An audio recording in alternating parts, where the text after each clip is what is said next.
Assalamualaikum warahmatullahi wabarakatuh. Di sini kami akan menjelaskan patogenesis dental wear, atrisi, dan erosi. Anggota kelompoknya Putri Humaira, Atika Safira Salsabila, dan Agnes Ratulani. Baiklah, yang pertama ada dental wear. Apa sih dental wear itu? Jadi, dental wear atau keausan gigi adalah istilah untuk sekelompok gangguan jaringan gigi yang diamati yang meliputi erosi, atrisi, abrasi, dan afraksi. Kondisi dental wear ditandai dengan hilangnya jaringan mineral dan tidak terkait dengan aksi bakteri.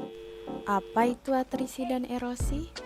Atrisi adalah kaosan di permukaan insisal atau klosal gigi karena faktor mekanis sebagai akibat terjadi pergerakan fungsional atau parafunksional dari mandibula. Erosi dapat pula dikatakan sebagai demineralisasi spaghetti mineral atau bensin dan asam yang berasal dari ekstensif maupun intensif dan secara klinis dapat berkombinasi dengan abrasi dan afraksi. Gambaran klinis atrisi dan erosi.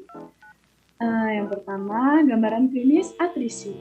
Lihat, email terkikis dengan batas tajam pada kapsikal dan tepi insisal gigi anterior. Dan juga terlihat permukaan datar dengan batas yang jelas. Gambaran klinis yang kedua, erosi. Permukaan email halus dan keluar seperti silky, laser. Dan juga terkadang kusam dengan hilangnya garis tarik di mata. Bagaimana sih atrisi itu bisa terjadi? Jadi teman-teman, atrisi itu berawal dari gigi yang berlawanan itu saling bersentuhan. Lalu, butiran atau partikel yang sangat kecil di prisma email tertahan di antara kedua permukaan gigi yang berlawanan.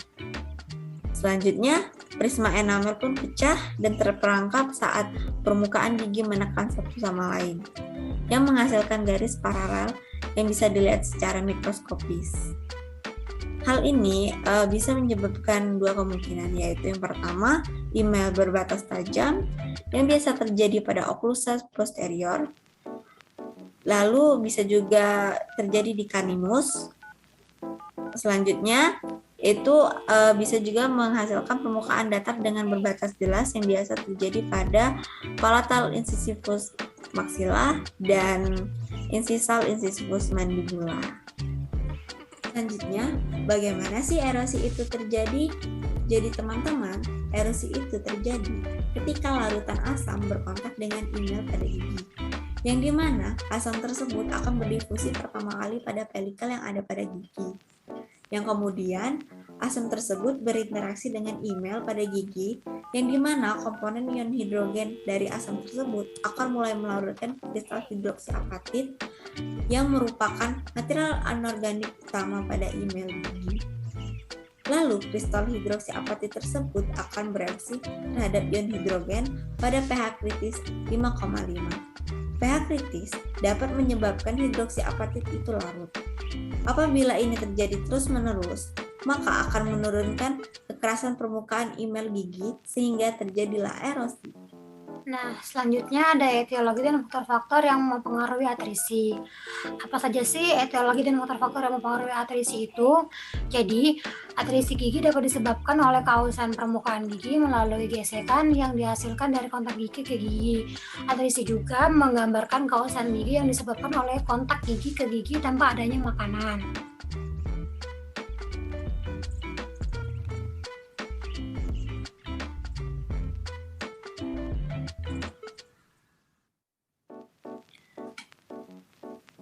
Selanjutnya, terdapat etiologi dari sumber lain, yakni secara umum ada 3 utama etiologi atrisi, yaitu yang pertama teori fungsional, kedua parafungsi yang terjadi karena gangguan oklusal, yang ketiga ada etiologi sistem darah pusat.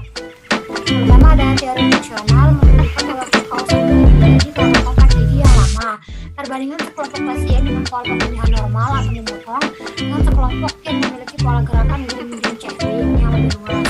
Ditemukan bahwa gerakan ini memiliki tingkat kausan oklusal yang lebih tinggi secara signifikan dibandingkan dengan jenis pemotong.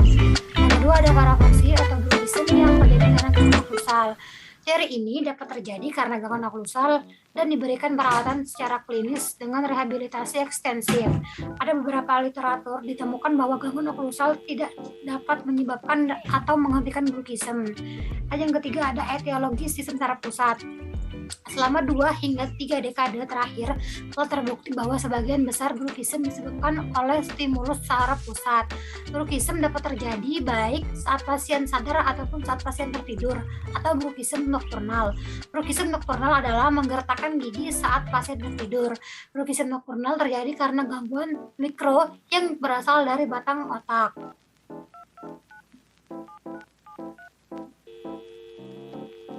Selanjutnya ada faktor-faktor yang mendukung atau yang mempengaruhi atrisi.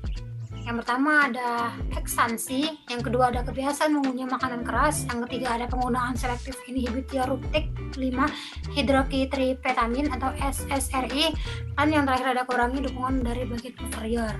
Yang pertama ada ekstansi, yaitu di mana efek samping utama obat ini adalah bruxism dan xerostomia berat yang berlangsung selama 6-8 jam.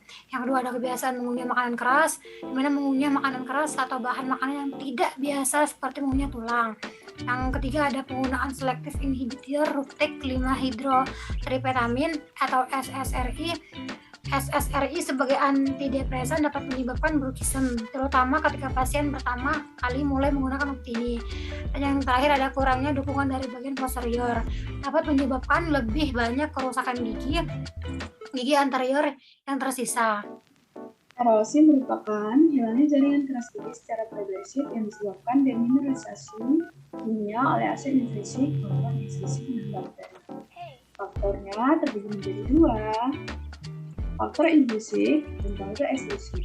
Faktor intrinsik disebabkan oleh asam yang berasal dari gangguan pencernaan seperti pada penderita gastroless esophageal reflux disease, disingkat GERD, dan juga bulimia, anoreksia, dan penyakit lainnya yang disebabkan oleh produksi asam yang berlebih.